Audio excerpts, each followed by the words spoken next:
everyone. This is Archana here. Welcome to another podcast with me. Today, we are talking about our finances, our personal finances. We plan our excursions, our wedding, our birthdays, our family, our child. We need to plan our finances. Have you ever thought about what is it that brings all of this together? It's the finances. Where does that finance come from? You're in a job, you're in a business, but all said and done with, we need to make a plan. Have you ever tried making one? Today I have with me Dipesh Mehta. Dipesh Mehta is a part of my professional network and based here in Bengaluru, India. He's a certified financial planner and runs his own company from more than a decade now. He's an AMFI registered company by the name Grow Wealth. Dipesh is regularly featured on Outlook Money. He's the author of the Amazon best-selling book by the name Power Your Child's Future, being published by CNBC TV 18. So let's welcome on board and let's take your first step towards financial planning with your new financial architect, Dipesh Mehta. Hi Dipesh, how are you doing? I'm doing well, Archana. How are you? I'm very well. Thank you so much. Thanks a lot for coming on board. My pleasure. Great. So let's start this journey. Sure. Thanks. So, let's take a classic example as we discussed. How about taking a classic example where a couple is around 35 years old, have two children, 5 years and 7 years of age. How would you want them to plan their life, their finances? Okay. India being a country where we have 65% of the population, bit less than 35-year old, it becomes very important for people to understand personal finance at the beginning of their career. So as you have given an example of any person who is starting his career, and then he reaches his age of 35 years, a typical married person with two kids. I do have some advice for them. The best advice for anybody is that they need to start their savings finances at the age of 22, 24, 25. But unfortunately, because we have other commitments at that age, or the saving to income ratio is not that much, people don't end up saving. So once when that phase of 22, 25, 26 passes away, then people just get married and then they get settled. And 35 is a age where people start becoming serious about their finances. Right. Because now that 50 is the new retirement age, and they see that they have already crossed 50% of their working life, and then they start getting worried about what they need to do with their finances.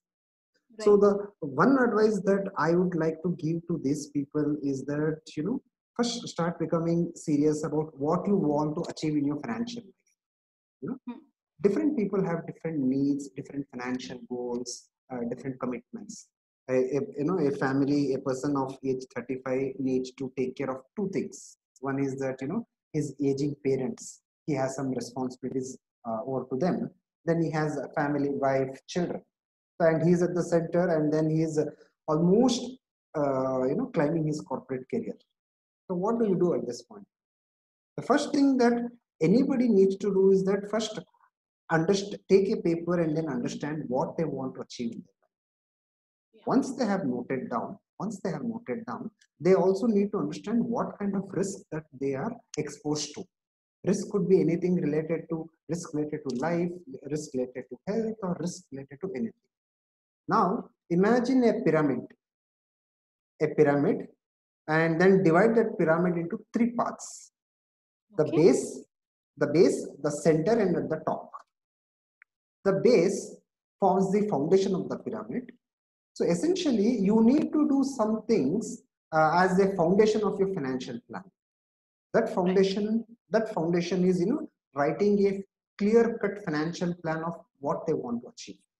That forms the part of the base.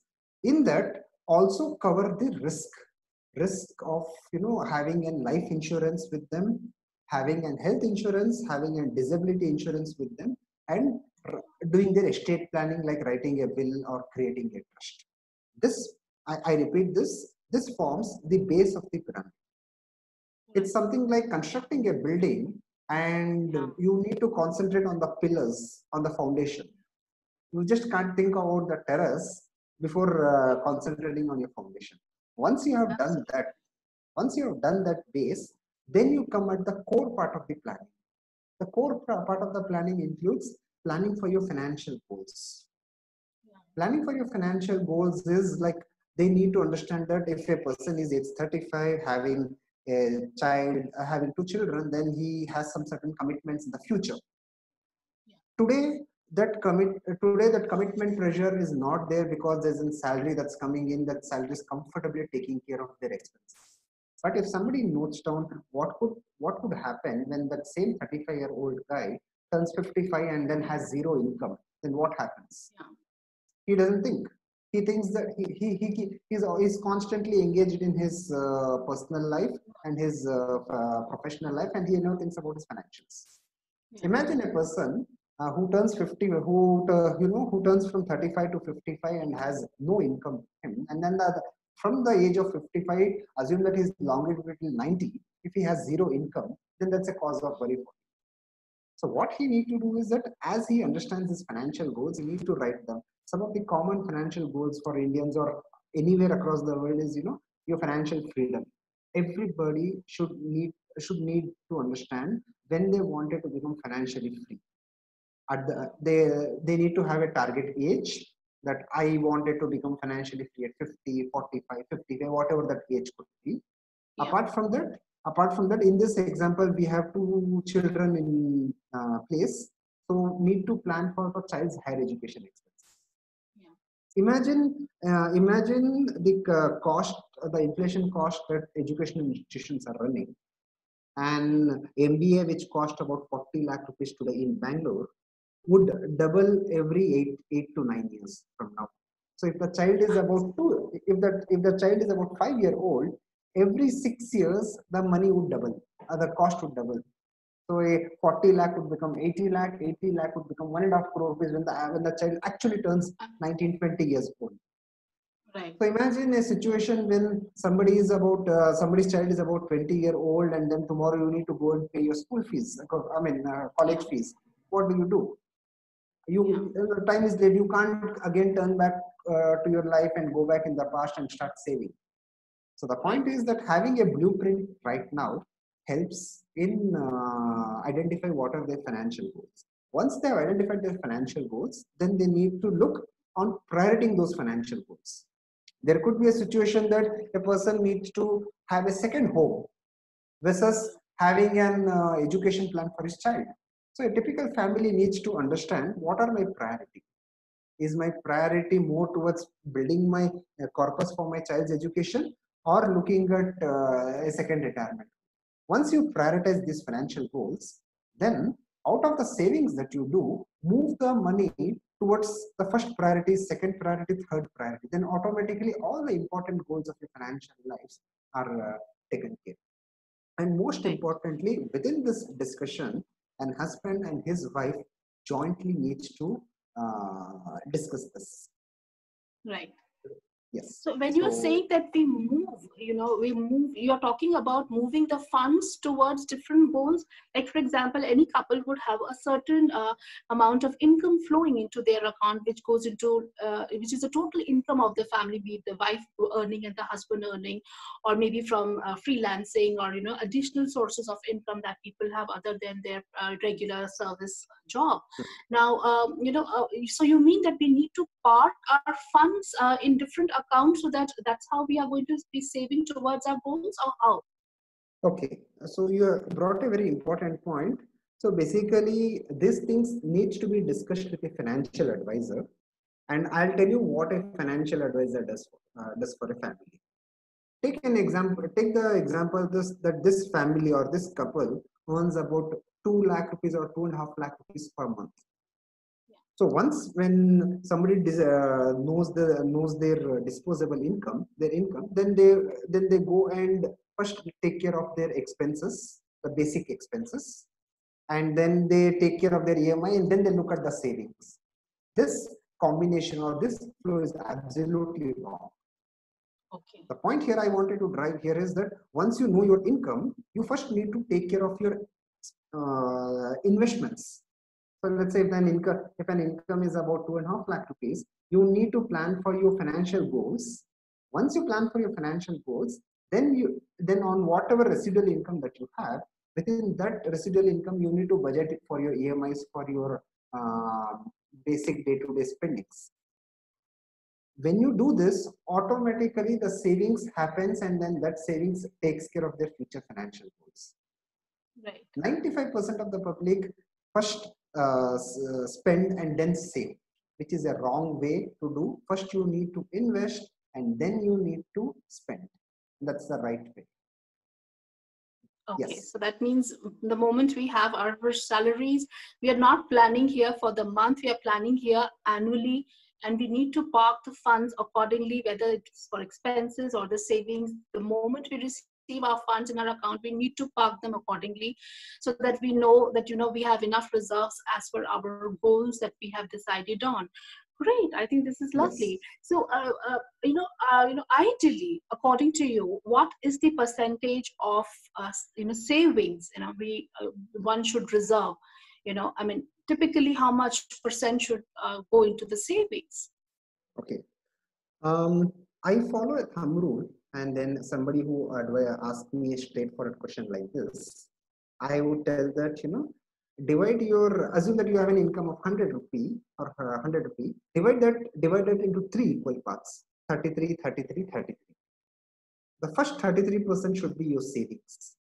That means if you're earning an income of 100 rupees, 33 percentage or 33 rupees should go into savings.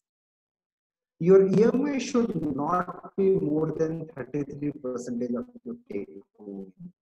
This is very important. Just because you have a higher income, that doesn't mean that you should be going and creating EMIs and taking things Yeah. on loans. Your EMI should be capped at 33%, and the balance 33% plus your EMI should not cross 66%. So when you do this kind of we call this as an enveloping. That first envelope you save 33%, second envelope you don't cross 33% of your EMI, and the third envelope plus second envelope should not cross 66%. When you do this, nowhere any kind of situation, let it be pandemic like this or any kind of an financial crisis within the family, you always have decent buffer because you don't cross the limits of personal finance companies. So this is what I have been following. This has been running successfully well across families who have been doing this. And today, the point here is today when this pandemic hit them, because of that lesser EMI to their income, they have not been affected by this pandemic to a larger extent. Right, So this is, right. yeah, yeah.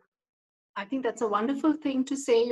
Enveloping is the key word, viewers. Here, we need to understand, we need to envelop our funds and not go beyond what we have enveloped, in each department, be it the expenses or the savings. So savings we can add on, but expenses part, the EMI part, we need to maintain that ratio. It should not cross what we have decided on. And that is the key to make your plan a successful plan.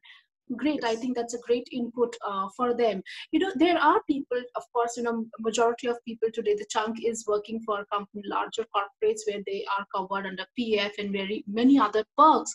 But there are still people, and they do have big goals too. So what would you suggest to them where the PF doesn't come into the picture, but still they have limited incomes to, that flow into their cash accounts? How do they work their world around?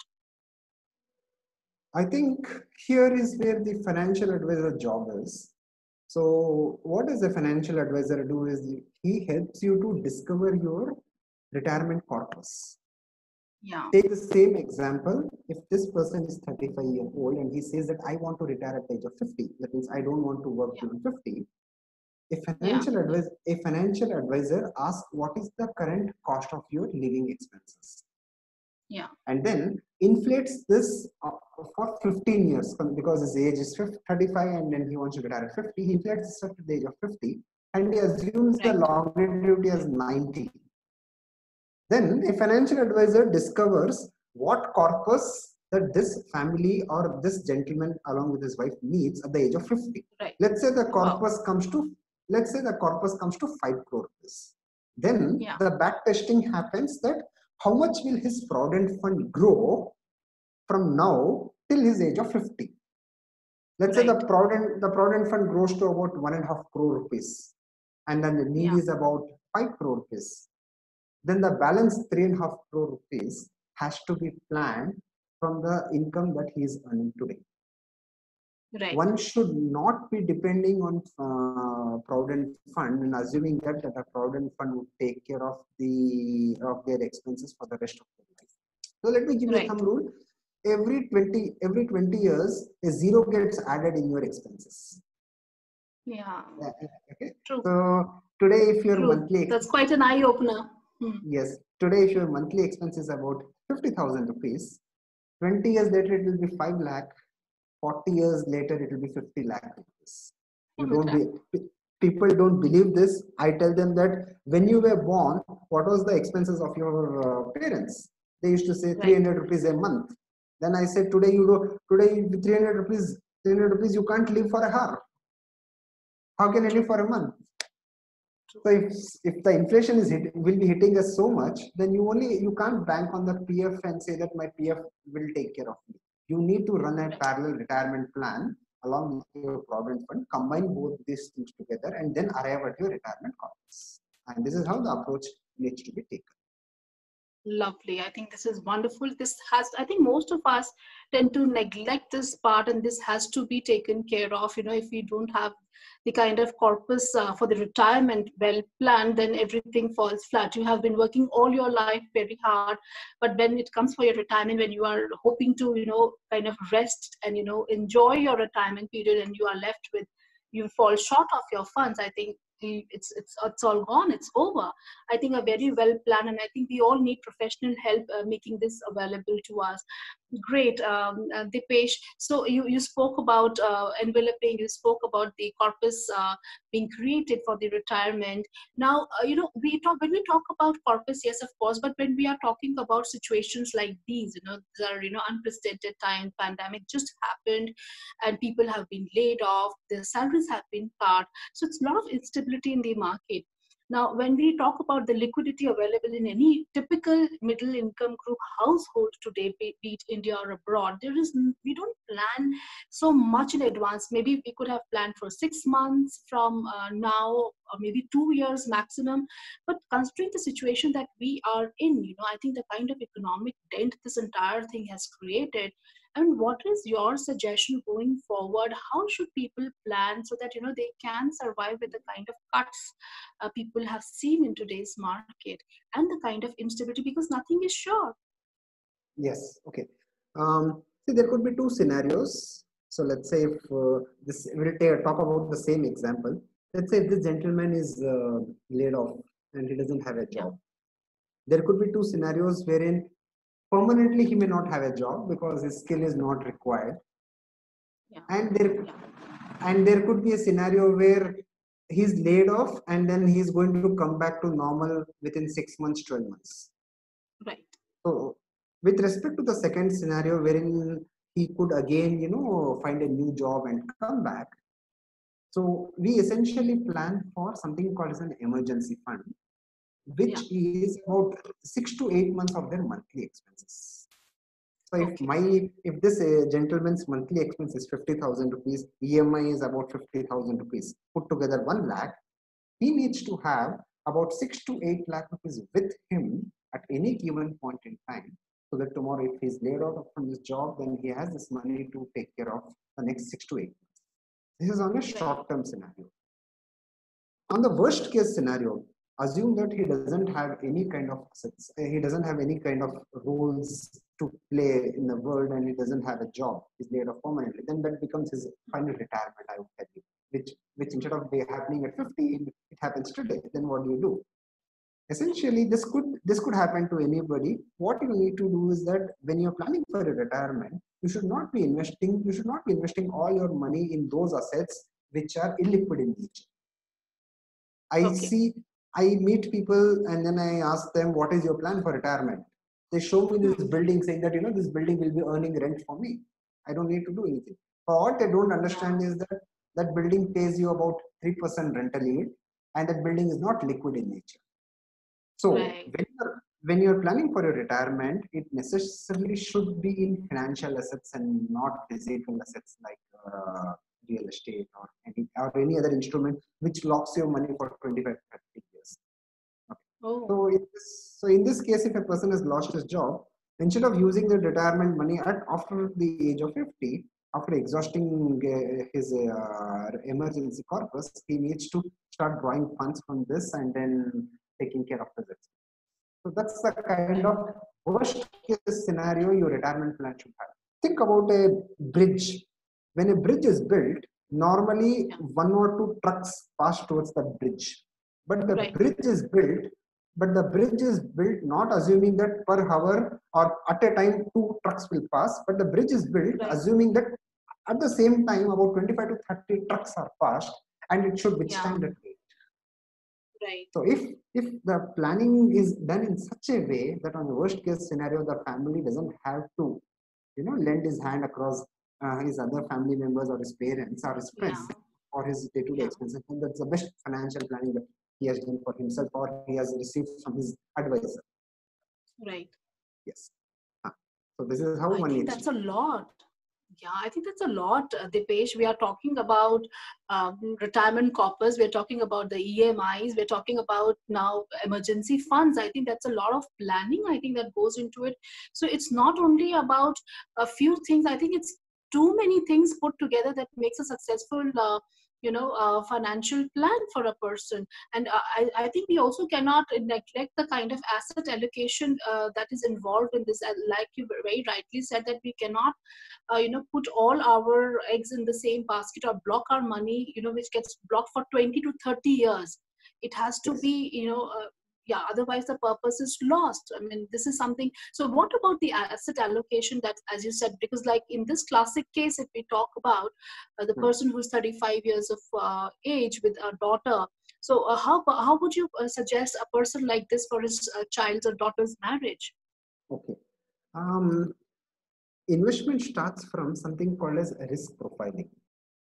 Yeah. So this is like diagnosing a person on what kind of risk he can take on his investments. Yeah. So the flow runs like that. An advisor conducts a risk profile test on the investor and tries to gauge whether he's an aggressive investor, conservative, or a moderate investor. Based on what the investor's thinking is, perception is about risk and returns, then Yeah. advisor draws a portfolio, and then that portfolio has some decent asset allocation in mind. For Okay. example, if a person is willing to take higher risk, then the assets towards equities are higher and the asset towards Yeah. bonds are lesser. Whereas if a person is very conservative, then the equity would be as low as zero as or as high maximum as 25-30%. So Right. once that risk profile is finalized and then that asset allocation is done, then the savings needs to be moved according to those risk profile bandwidths that has been placed and has to Right. run for any goal. It could be child's marriage, child's education, or his retirement, any long-term goal. So each financial goal needs to have a different asset allocation in mind. If I need, if the same person has to, if the same person has to pay school fees in September 2020, that's about 3-4 months from now, he should have an asset allocation wherein all the money should be in bonds or fixed deposits. He should not be exposing his money to equities. And if the same person, he has to pay the college fees, which is about 12 years from now, then he needs to have a mix of equity and debt based on his asset allocation and his risk. So the key towards successful investment is asset allocation. Research says that about 94% of your returns comes from asset allocation and about 6% come from scheme selection. Wow. Unfortunately, people spend more time on scheme selection, whether ABC fund is better than XYZ fund or not. That is not the way one has to choose. Choose your asset allocation right. Returns will chase. Right. Returns will chase. Wow, I think that's really great. So we not only need to worry about what is the cash flow, but we also need to worry about how that allocation is done of our assets. So it's not only about cash flow, it's about cash flow, the revenue, and the asset allocation. It's a lot. It's a lot of planning. I think it's again a network, a vicious circle that, there is no ingredient that you can leave behind. Everything has to come together. So it has to be a very well planned. So I think it definitely requires a lot of professional help, because it's kind of a map to it's a kind of a roadmap that needs to be built in a way that every possible target is met. Amazing. I think this is quite an art in itself, and quite an eye opener about how the inflation affects our planning and everything. I think that's a lot of information out there, Dipesh. Great. Yes. What else would you like to tell people so that they know what needs to be done and how they need to secure their life? It's not about it's not a game. It's your life, and we need to be very serious about it and plan it well. Yes. One advice I would like to give to people is try to identify your own per hour cost. And I link this with personal finance. So let's say this gentleman's salary is about 24 lakh rupees per year. Yeah. Same example. Yeah. And then in a year, we work for about 2000 hours. So per day, 8 hours into 5 days a week, it's about 40 hours into 50 weeks. It means we earn, it means we work for about 2000 hours. A person needs to divide and know what is his cost per hour. So in this gentleman's case, if I divide 24 lakh by 2000, his per hour cost comes to about 1200 rupees. Right. Every individual should make efforts to focus on how to increase his per hour cost. Okay. Because this has a direct link to the financial goals. Right. What people do is that they don't focus on things which matters for them. They focus on things which doesn't matter for them. Your occupational income cannot be outsourced to anybody. If I am talking to you, it's a financial planner who has to talk to you. My secretary can't come and talk to you. So this is an occupational income that I need to focus on. I need to know how to talk. I need to learn the concepts. The rest of the things I need to outsource. And this is what successful CEOs, CXOs, directors, film stars, they have secretaries, they have specialists, for which they need all the services and advice.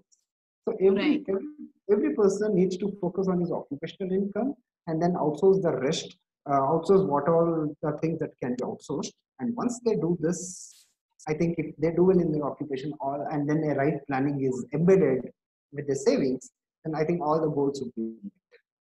So this is how I advise people. This is an advice beyond financial advisory.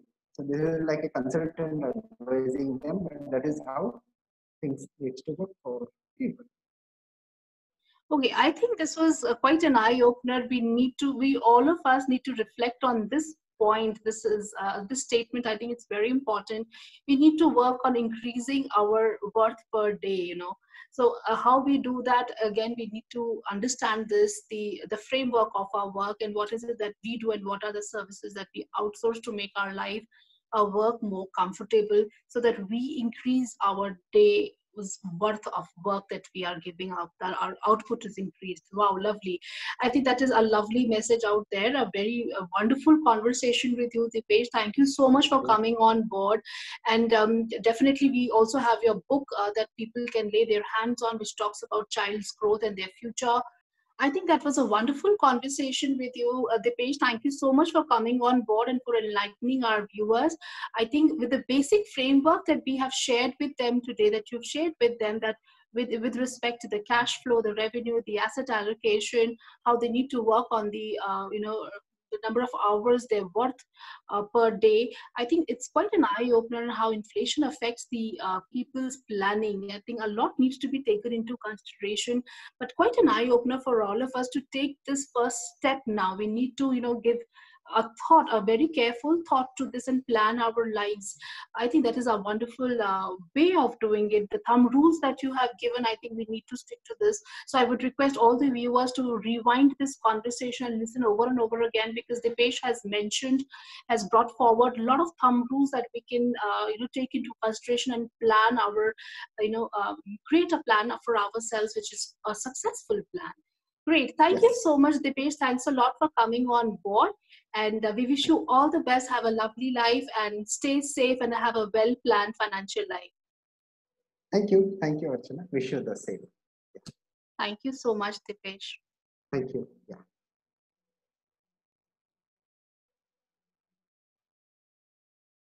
So that was Dipesh Mehta for you, your very first financial architect. I think that is one thing you need to start right away. Plan your finances right away. You need to have a financial plan. You need to plan your life in a way that all your goals are met.